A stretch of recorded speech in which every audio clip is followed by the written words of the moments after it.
Magandang gabi Pilipinas, live mula rito sa Pag-asa DOST. Narito na po ang latest sa lagay ng ating panahon.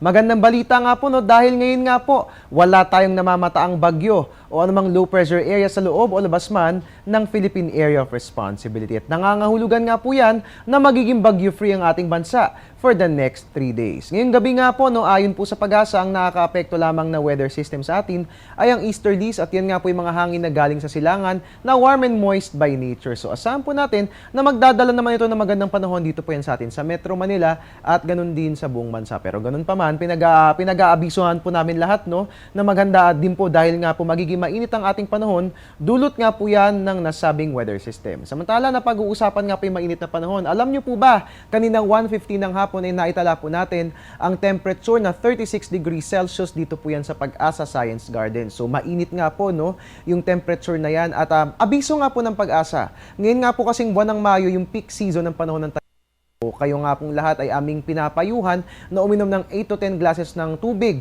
kada araw at magsuot po tayo ng preskong damit para maiwasan po natin ang pagkakasakit kagaya nga po ng heat stroke at labis sa sakit ng ulo dahil nga po yan sa init ng panahon. At yan nga po nga asang lagay ng panahon ngayong gabi. At mga kababayan, ngayong panahon ng tag-init, mahalagang bantayan din natin ang level ng tubig sa ating mga dams nang sa gayon ay masiguro nating sapat ang supply ng tubig sa ating mga. Sa puntong ito, sisilipin po natin ang dam update ng Pag-asa.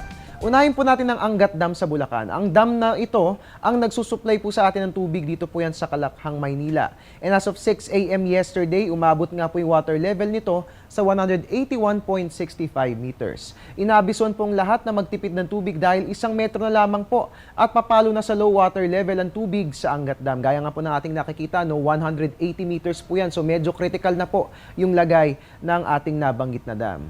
Samantala sa Pantabangan Dam sa Nueva Ecija, nabawasan po ng 0.03 meters ang water level sa nabanggit na dam kung kaya't sa pinakahuling tala ng Pag-asa, nasa 181.84 meters po yung level ng tubig dyan. Samantala, medyo malayo pa naman ito sa low water level na 171.50 meters kung kaya't wala pa namang dapat alalahanin sa level ng tubig sa Pantabangan Dam.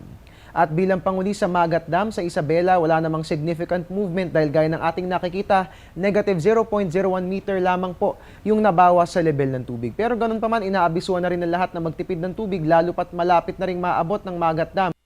Low water level na 160 meters. Patuloy na babantayan ng Pag-asa ang level ng tubig ng ating mga major dams lalo pat ngayong taon ay posibleng maramdaman na natin ang epekto ng El Nino.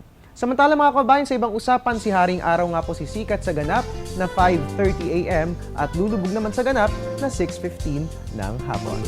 At yan po muna ang latest mula rito sa Pag-asa DOST.